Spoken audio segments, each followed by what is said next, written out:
الله الله على الجمال.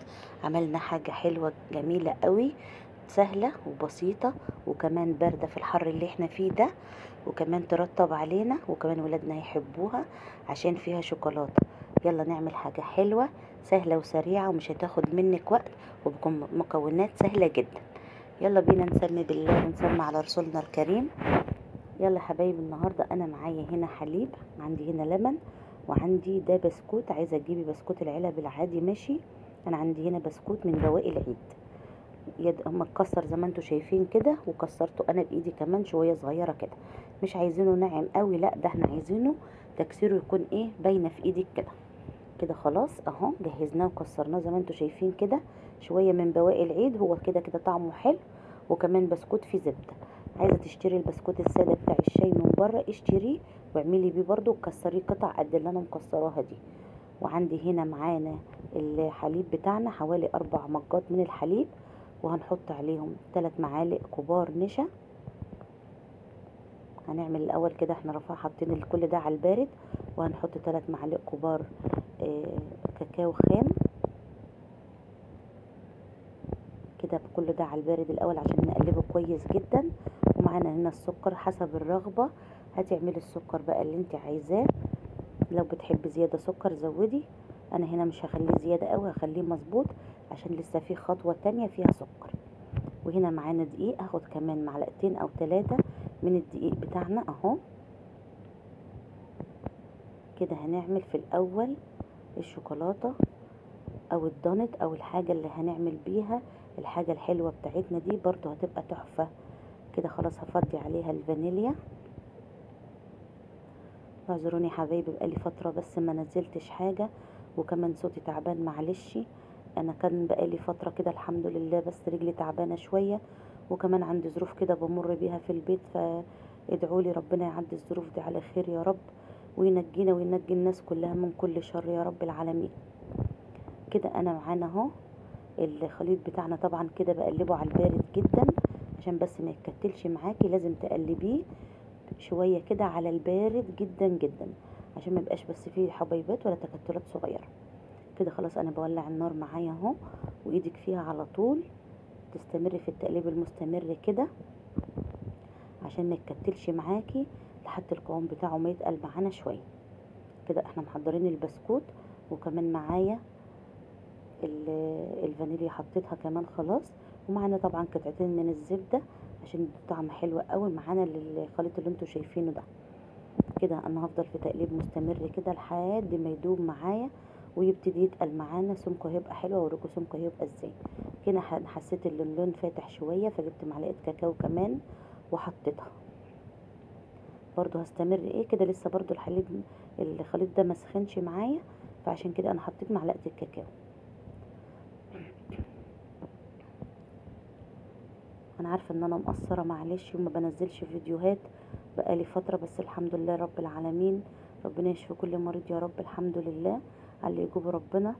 بس اتمنى منكم ان انتوا تدعوا لي كتير جدا. عندي مشكله اليومين دول في البيت جنبي، يعني حصل فيه مشكله اللي انا كنت منزله الفيديو بتاعه على الفيس، فاتمنى ربنا يعديها لخير وما يحصل لناش حاجه بسببه، يعني ربنا يستر. هنا حبايبي حطيت قطعه من الزبده على الخليط بتاعي زي ما انتوا شايفين كده.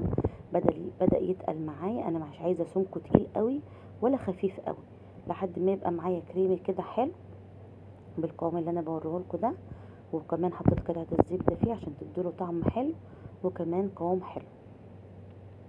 الزبده بتظبط معايا القوام بتاع الخليط بتاع اللي انتوا شايفينه ده. اللي انا عملته ده بيبقى دانت شوكولاته. كده خلاص انا عملته اهو. هحط بقى، هجيب معايا سبته على جنب طبعا يبرد. معايا برضو 3 مجات حليب تاني، وهنا معايا طاسة هحط فيها سكر السنترفيش بتاع الشاي بتاعنا عادي، عشان انا عايزة السكر ده يتكرمل. وجبت برضو حوالي كوبايتين او 3 حليب معايا برضو بارد اهو. انا كده حطيت على نار هادية، واحط معلقتين او 3 مية، وخلي الخليط ده على نار هادية جدا لحد ما يتكرمل معاكي ويبقى حلو. بجد الحلويات دي كانت حلوة قوي. تقولوا بقى ضانت بالبسكوت حالة سريع كده بارد في التلاجة. بجد كان طعمه تحفة وعجب ولادي جدا، هما بيحبوا الحاجات دي. يا ماما عايزين حاجه حلوه بس تكون بارده في الحر اللي احنا فيه ده.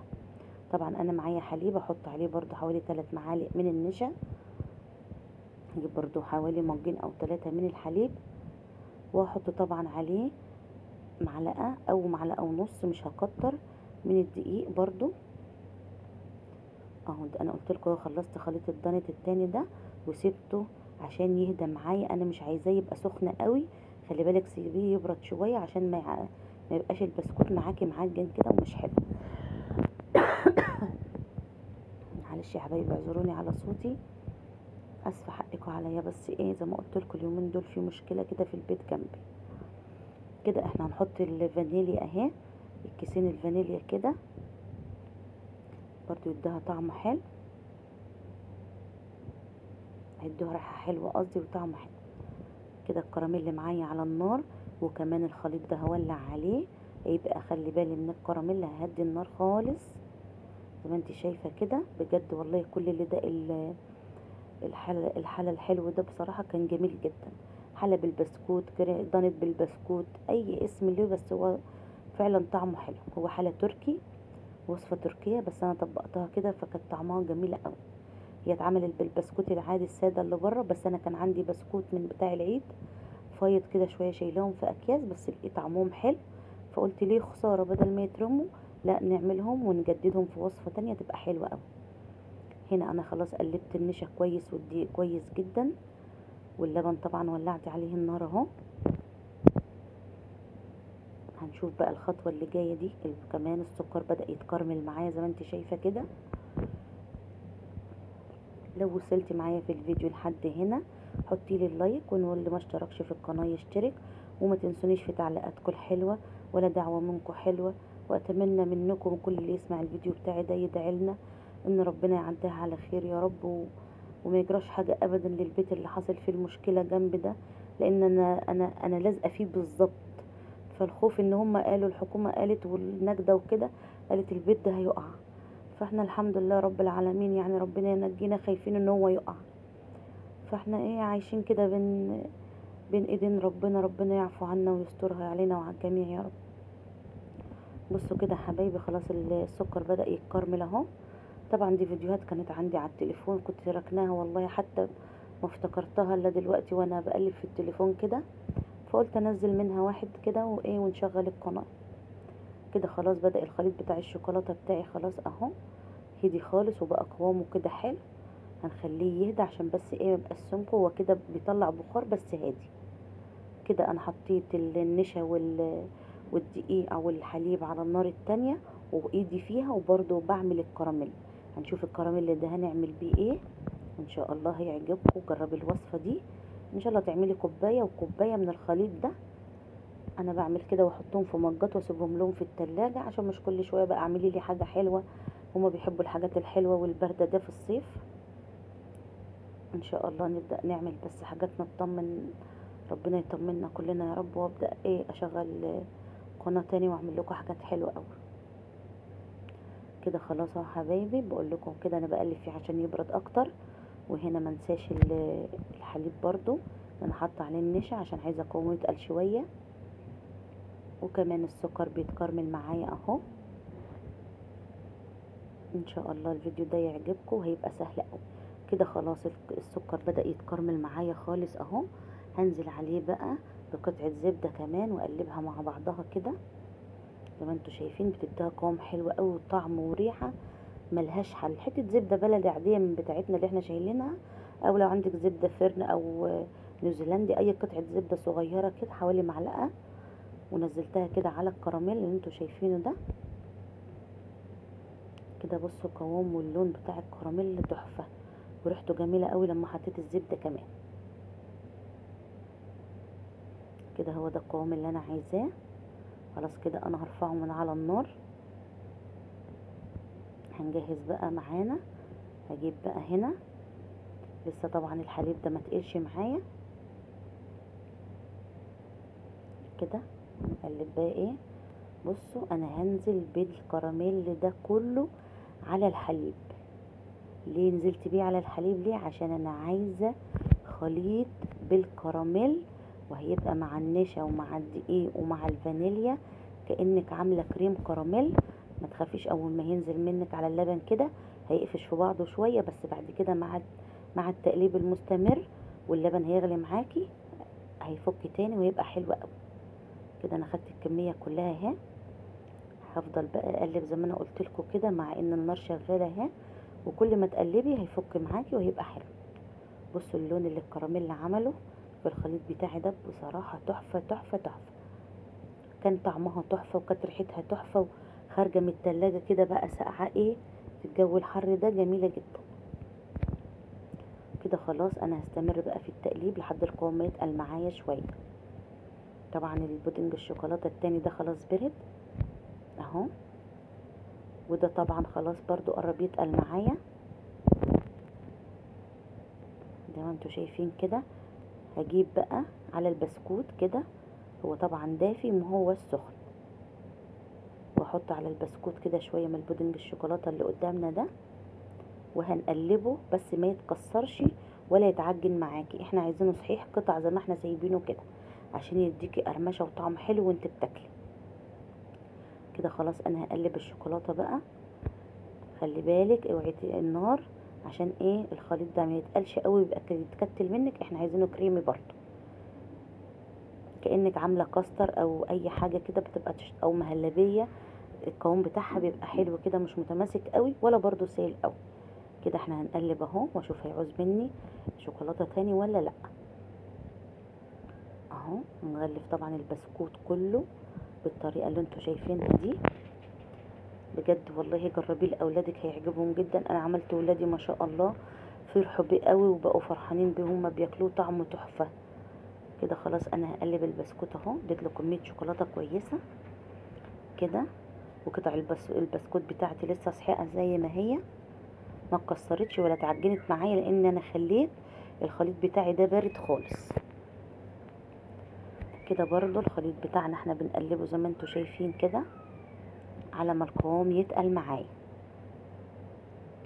كده هتشوف السكر بتاعه، طبعا هو عشان الكراميل اللي فيه لسه بقول لكم هو سكره تمام ومظبوط وحلو قوي، عشان الكراميل اللي بيخلي الحاجه مسكره زياده، فانت ما تكتريش السكر عشان ما تبقاش تقيله كده وتجزع نفسك ونفس اولادك وما تعرفيش تاكلي منها.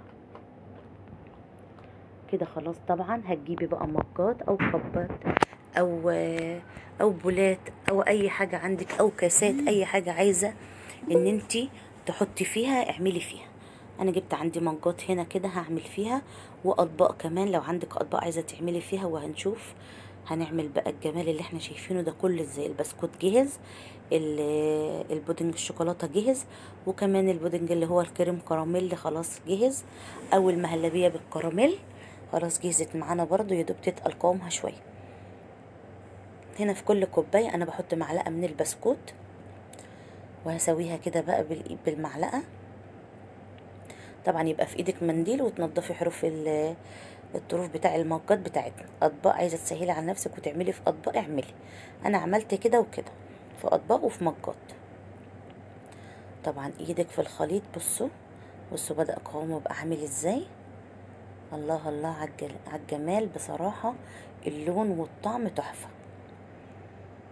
اهو. ما خدش مني وقت خالص، يا دوب وقفت بس على ما عملت دولت فما خدوش مني وقت، كان على طول. هتجيبي بس الحليب وكده كده بيبقى عندنا كاكاو وعندنا نشا وعندنا دقيق، وهتجيبي باكت ولا اتنين من البسكوت الساده، وتفرحي اولادك بحاجه حلوه بارده من التلاجة جميله جدا بدل ما يشتروا حاجه من بره. اهو بحط اول طبقه طبعا من البسكوت كده، وسويها بالمعلقه عشان الطبقات بتاعته تبان معاكي وتبقى شكلها حلو اهو.